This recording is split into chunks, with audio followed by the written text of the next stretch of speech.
Salvador Allende, primer presidente socialista elegido democráticamente en el mundo occidental, figura clave y polémica de la historia chilena. Pero detrás del ícono político hubo un médico, dirigente estudiantil y un funcionario público que construyó su camino paso a paso, mucho antes de llegar a la moneda. Hoy revisaremos su vida, su trayectoria y algunos datos menos conocidos que ayudan a entender quién fue realmente Salvador Allende.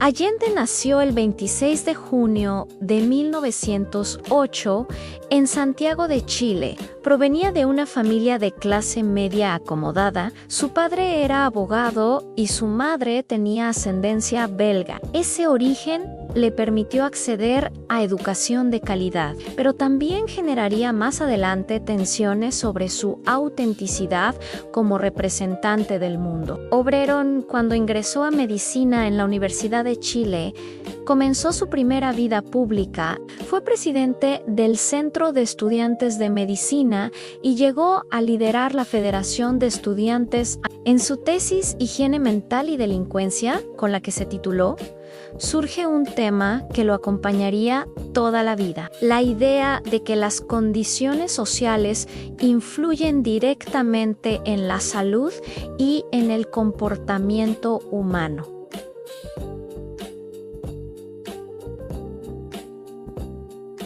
Trabajó como médico en Valparaíso, Puerto Montt y otros hospitales públicos.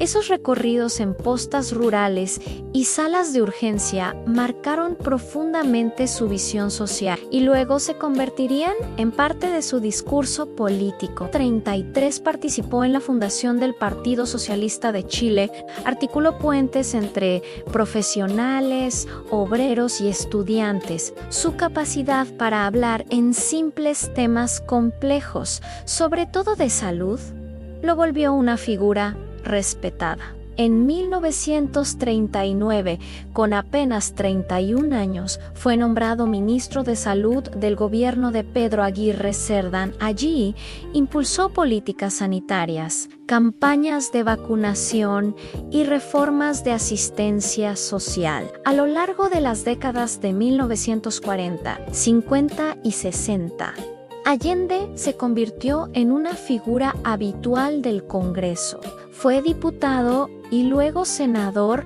por varias regiones del país. En 1966 llegó a presidir el Senado. Solía tener cercanía con las radios regionales. Muchas de sus apariciones públicas previas a la presidencia fueron entrevistas radiales y discursos transmitidos por altoparlantes en plazas.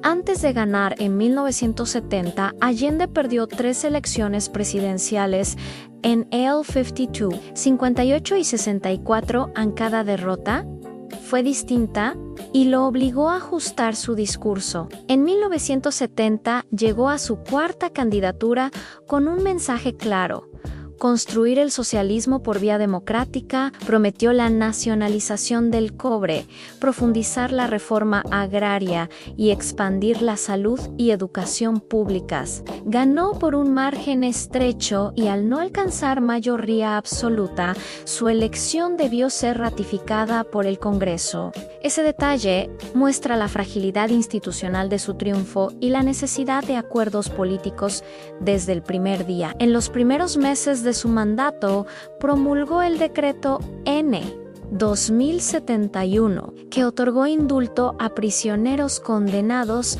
por motivaciones políticas durante gobiernos anteriores. Entre los beneficiados se encontraban militantes de distintas organizaciones de izquierda, incluida la Vanguardia Organizada del Pueblo, la V.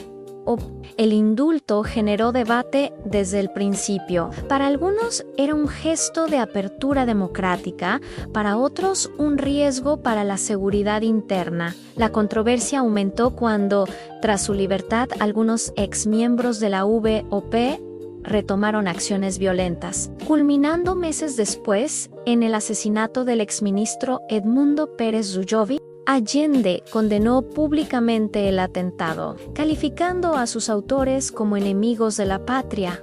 Aún así, estas declaraciones no impidieron que fuera duramente criticado por haberles otorgado dicho indulto. Ese episodio mostró las tensiones internas entre el proyecto socialista por la vía democrática y sectores que impulsaban la lucha armada. En paralelo, su gobierno impulsó transformaciones económicas profundas como la nacionalización del cobre, expansión de la participación obrera y programas sociales de gran escala.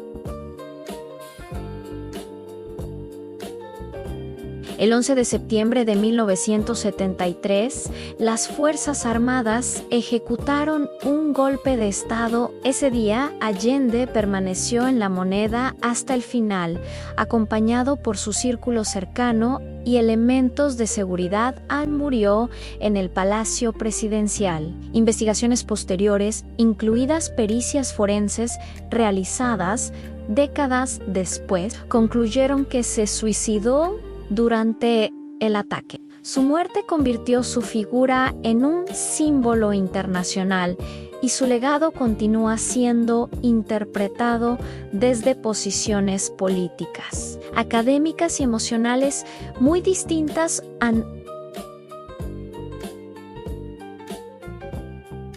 Como figura histórica, Allende encarna múltiples lecturas. Para algunos, la esperanza de que un proyecto social profundo podía hacerse dentro de la democracia. Para otros, un liderazgo que condujo a una crisis política y económica. Al final, la vida de Salvador Allende es la historia de un país enfrentado a sus propias contradicciones, un médico que se volvió presidente, un idealista que buscó transformar Chile desde la institucionalidad y un líder cuya trayectoria marcó para siempre la memoria colectiva de la nación.